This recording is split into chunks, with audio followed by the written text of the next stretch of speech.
I'm sure in my 30s I wanted to be in my 23-year-old body, but hey. And I think investing more love into my practice, investing more variety into my practice, and really being conscious in my practice, whether it was at the gym, whether it was doing my restorative practice in the morning or my Pilates practice in the evening, just giving it a little bit more attention and appreciating my capacity, my ability to move and move well and move better, and that if I give love back in the way that I am doing the movement gives me so much more, and it becomes a really positive cycle rather than the negative cycle where I felt a bit stunted, like I wasn't really going anywhere, but I was going through the motions. So I felt so empowered. Welcome to Hope for Your Pelvic Floor, the podcast where honest conversation meets real evidence-based solutions for your pelvic health. I'm Claire Sparrow, second generation Pilates teacher, educator and best-selling author. I'm here to help you understand your body better, move with confidence, and finally get answers that make sense. Each week we'll bust myths, share insights from movement science and pelvic health research, and give you practical steps you can actually use in your everyday life. Because pelvic health isn't just about exercises.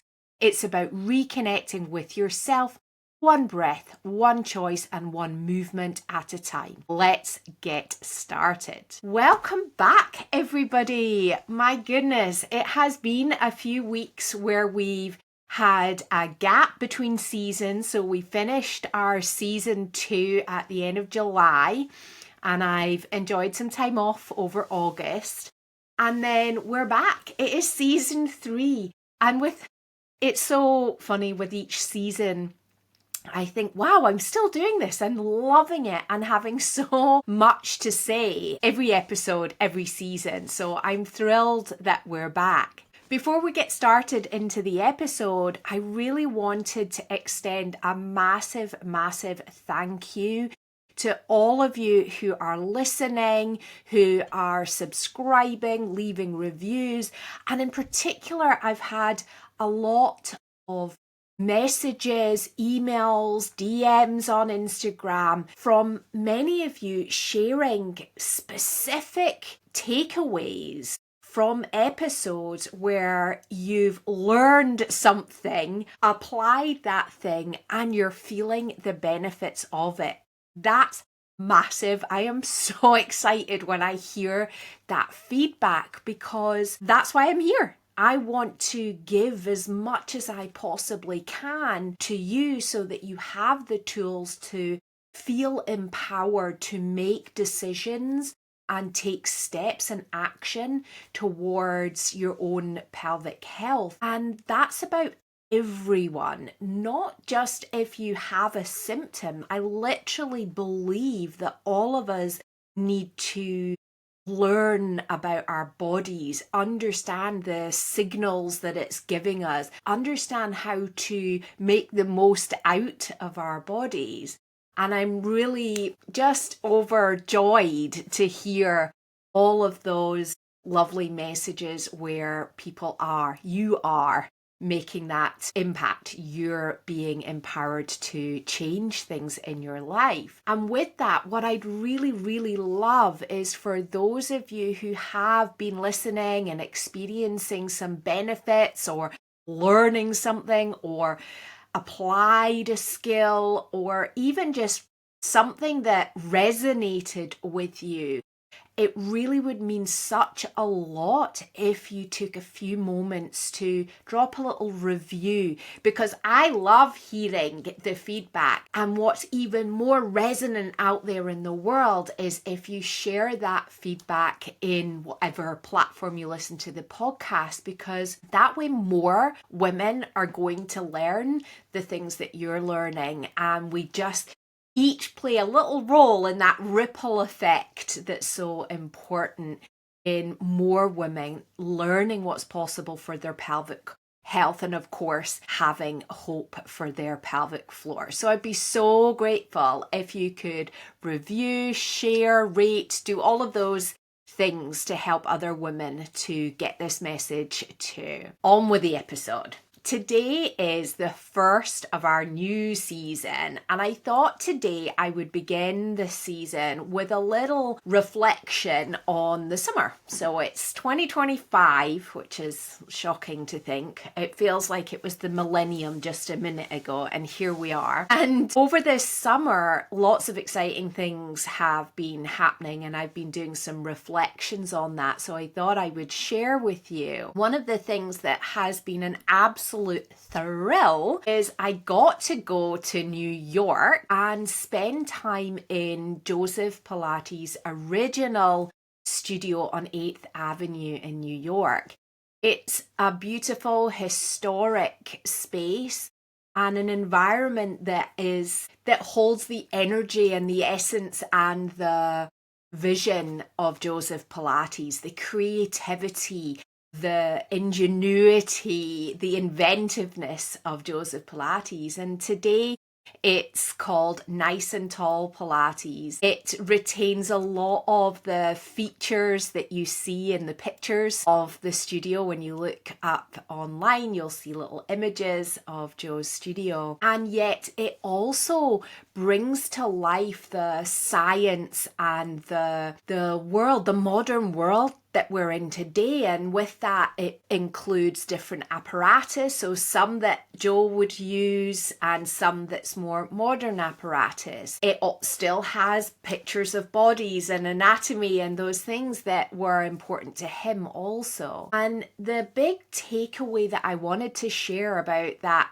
incredible experience is that I taught a group of women that are part of the Nice and Tall Pilates community in New York, all different ages and experiences of Pilates. They came together to share a movement experience, to learn a different approach to pelvic health, skills that they could apply in their everyday life and skills that they could apply within their Pilates practice. And I also taught a group of teachers, some of which I've worked with extensively before. I was overjoyed to have teachers who I've mentored and continue to teach the whole body pelvic health method, who, so funny to have worked with people for a number of years and never have met them in real life, who I got to hug and just feel in real life their energy and their love and passion for this work in the same way as I do.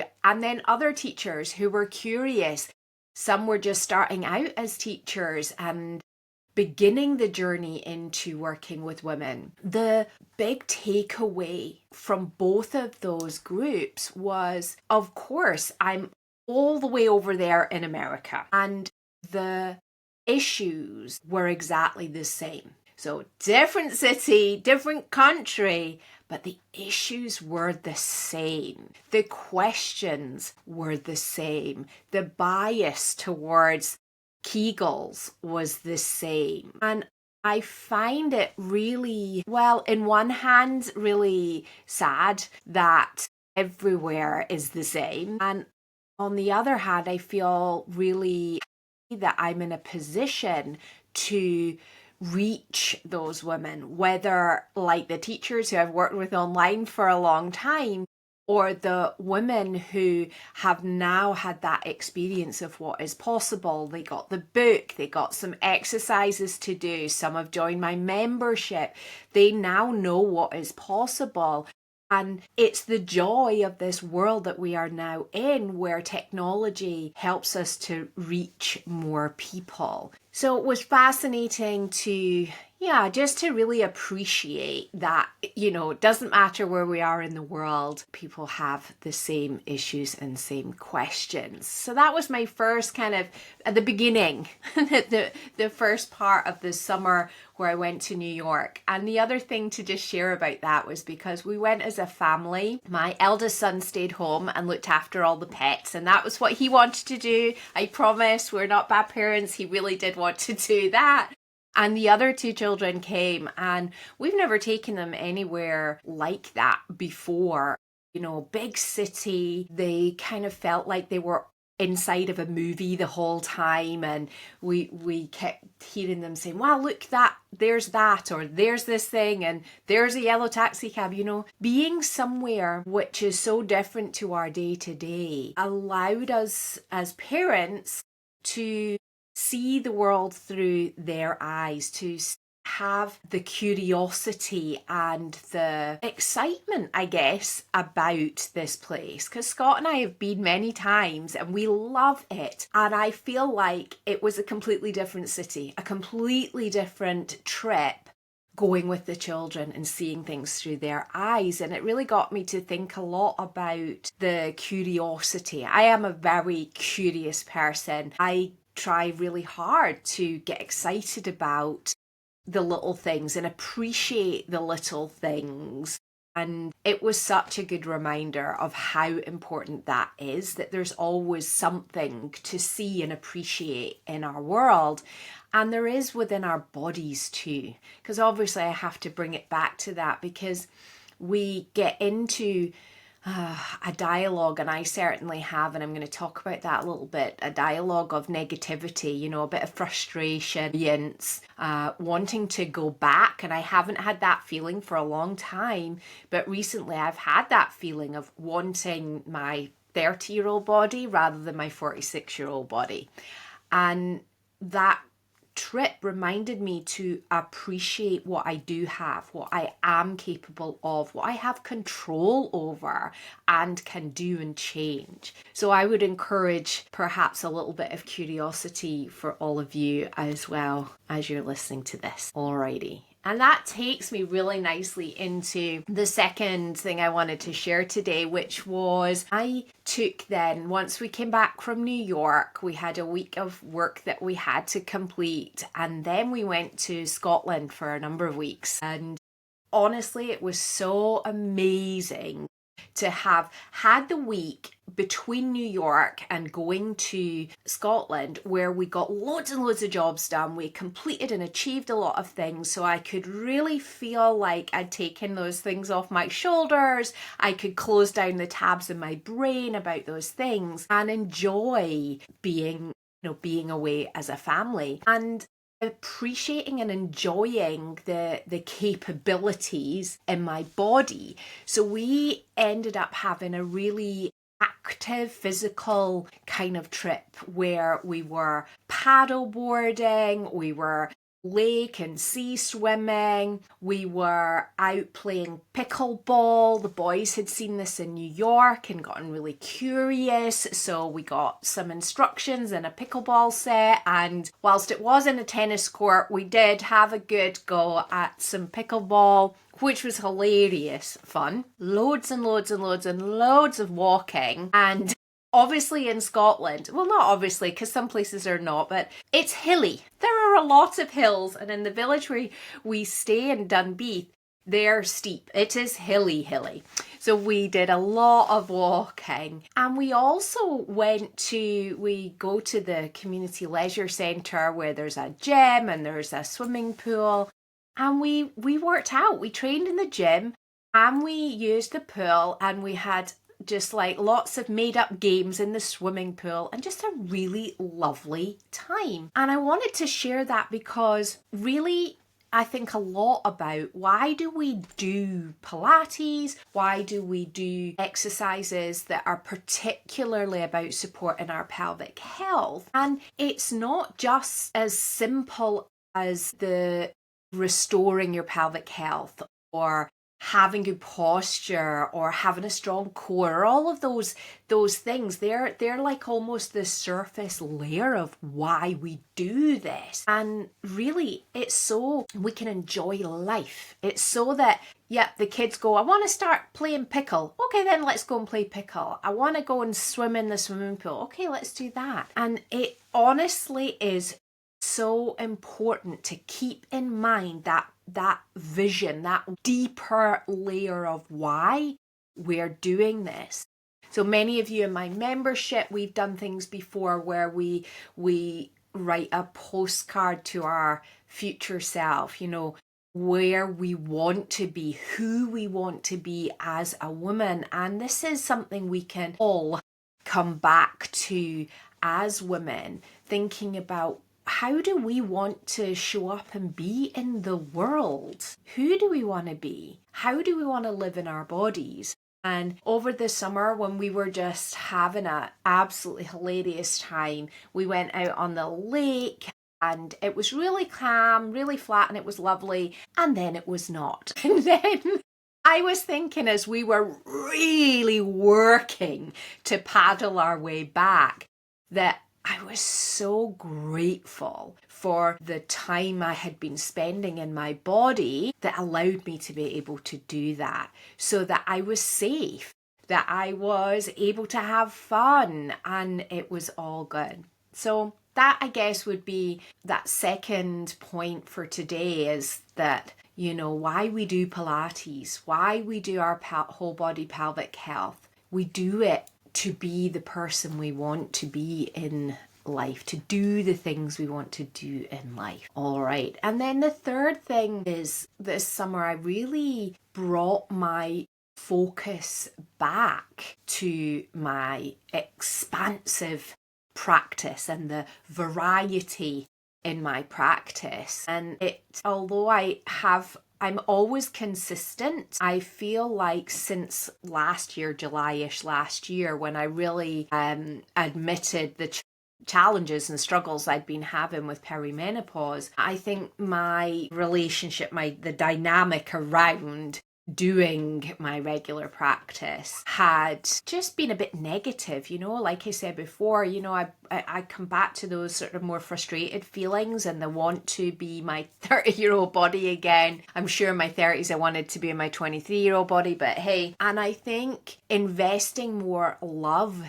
into my practice, investing more variety into my practice, and really being conscious in my practice, whether it was at the gym, whether it was doing my restorative practice in the morning or my Pilates practice in the evening, just giving it a little bit more attention and appreciating my capacity, my ability to move and move well and move better, and that if I give love back in the way that I am doing the movement gives me so much more, and it becomes a really positive cycle rather than the negative cycle where I felt a bit stunted, like I wasn't really going anywhere, but I was going through the motions. So I felt so empowered. I talked to and teach you all about the importance of having the tools and the skills to feel empowered. And I think I've really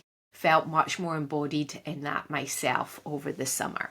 And then finally, as we kind of close out the summer, I think of it almost like the new year. It feels really, after that summer holiday, the new term, it feels like a new beginning. And I like to set a little bit of an intention or a theme or a focus that I want to have for the rest of the year, through to Christmas. Oh, I'm sorry, I said it. I said to myself, don't say that word. People are not ready, but it's already on my mind. I've had to schedule things up till that point. So anyway, but the main point really is that I like to set a little bit of a theme, an idea of something to focus on between now and the end of the year. And I would encourage you to do the same thing, something that helps to give you a little bit of an anchor or a way to orientate, something to orientate to that will help you to get through as the nights, in Scotland we say, the nights are drawing in, so we're getting shorter days. It helps us if we really have something to orientate to. And so I've given myself a word or a theme of refinement. And part of that will be refining my own practice. I'm also going to be refining the Whole Body Pelvic Health membership, creating a little bit more of a community space where we're going to have specific things that we work on together each month to help everybody to maintain the commitment they've made to themselves with an extra little bit of support from me. And also looking at refining the route through the membership, because we've grown so much. There's so much valuable content in there that sometimes it can feel like there's so much, where do I begin? So I want to help refine that and help women to really direct themselves through there. And then the other ways I'm refining a workshop that I teach, and I'm doing that by rehearsing it out loud. And I'm rehearsing it out loud because I'm actually going to be in China teaching this particular workshop, which means I'll have a translator. So I need to rehearse the pauses, practice for those moments where I can still keep my train of thought without losing it, and giving them the time to take in what the translator is saying. I'm also refining a workshop that I'm going to be teaching in Portugal next month, where I get to work with women in Portugal who are part of this beautiful studio community. And I'm also teaching a teacher's workshop, a day's workshop, where we can really get into the nitty-gritty. And I'm just refining that a little bit so that I'm really confident going in that they're going to get the answers that they're looking for. And of course, as I said, I'm going to be digging into my own practice, reminding myself of the love and deep respect for the time that I give myself and for myself. And so I'll be on the mat, I'll be on the reformer, I'll be doing that. And also for the teachers that I work with, I get to work with many teachers online and in person. And sometimes it's really tricky for people to come and be with me in person. And I've created something really exciting for the teachers coming up in December, where it doesn't matter where they are in the world, they can come together and get the nourishment and support that they need, that I give to people when they come to me in real life. So I'm excited about that.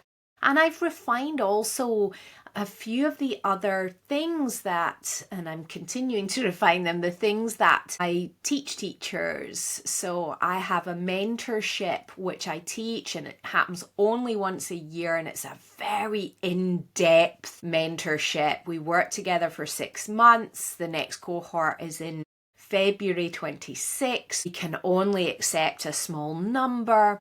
And what I realized is that it almost feels a little bit against my values by only having that offering for a select few. When there's many teachers out there who perhaps can't come to a live event, or they want the support, but they just want to know they're keeping people safe. So I have a really, really exciting new course coming up for teachers that meet that kind of criteria. They want to make sure that they're keeping the women in their group classes safe and helping them.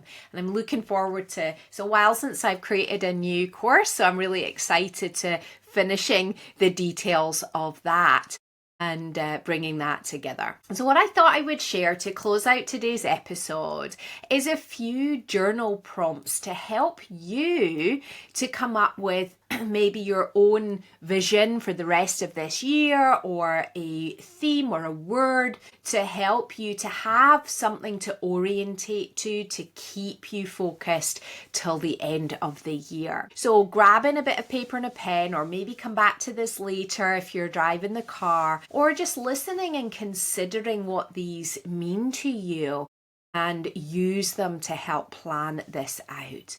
So what do you want to put your energy into and create, or achieve in the last few months. So it's that, what do you want to put your energy into? I feel like as women, there's a lot of, and men too, but I'm mostly speaking to women, we have a lot of shoulds, like, oh, I have to do this and I should do that. And then to pause and actually think about, what do you want to put your energy into? It's quite a different way of thinking about what you do. And then what needs clarity or adjustment to feel aligned and to feel that you're satisfied when you close out the year. So I think about me in like 1st of January 2026. How do I want to feel? What will make me feel really satisfied having achieved that? And as I think about it, the things that come up are, really, I would like to have a plan for the Hope for Your Pelvic Floor book ready for next year, because I have something really important and exciting in mind for that. And I'd like to just have an outline for that for the end of this year. So what is it? What will make you feel really satisfied? And then who or what needs my attention? And maybe you're the who, but what is it, or who is it that needs your attention throughout this year? So over the last few years, we've been focused so much. There's been such a lot with my studio. There's been such a lot with growing whole body pelvic health and the work that I do to educate teachers here and overseas. I feel like I've forgotten, as a parent, all those things that we consider, the tabs that we have open. Like, I can't remember when the boys' clubs are or what day PE is. And I wanted to feel like, okay, I'm going to just pull a little bit of attention back to the boys and what their schedule is like. What does it feel like for them? So I'm they're my who, bringing my focus back in to them.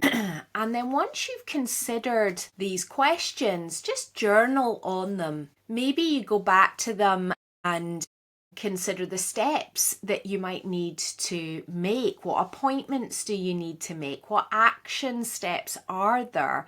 And then literally put them in your diary. I am always putting things into my diary, scheduling things and setting little alarms, booking appointments. So I have every month I go for a back massage and I book it in January all the way through to the end of the year. And it really helps me to know, because I won't keep that commitment to myself. I know I won't, but because I booked it, the appointment is made, I do keep that commitment to myself. And it really, really helps. I hope that today's return to Hope for Your Pelvic Floor has been helpful for you, given you some inspiration for your own life and your own pelvic health. And like I said at the beginning of the episode, I'd love it if you could share the feedback that you've been sharing with me, but out there into the world. Thank you so much for tuning in to Hope for Your Pelvic Floor. And if this episode has resonated with you, please subscribe, leave the review, like I said, and share it with someone who needs it. It really helps more women find the support they deserve. For deeper support from me, you can head to wholebodypelvichealth.co.uk to explore the membership. You can ask for more from your pelvic floor, and I will be here, your voice of hope, every step of the way. I'm sure in my 30s I wanted to be in my 23-year-old body, but hey, and I think investing more love into my practice, investing more variety into my practice, and really being conscious in my practice, whether it was at the gym, whether it was doing my restorative practice in the morning or my Pilates practice in the evening, just giving it a little bit more attention and appreciating my capacity, my ability to move and move well and move better, and that if I give love back in the way that I am doing the movement gives me so much more, and it becomes a really positive cycle rather than the negative cycle where I felt a bit stunted, like I wasn't really going anywhere, but I was going through the motions. So I felt so empowered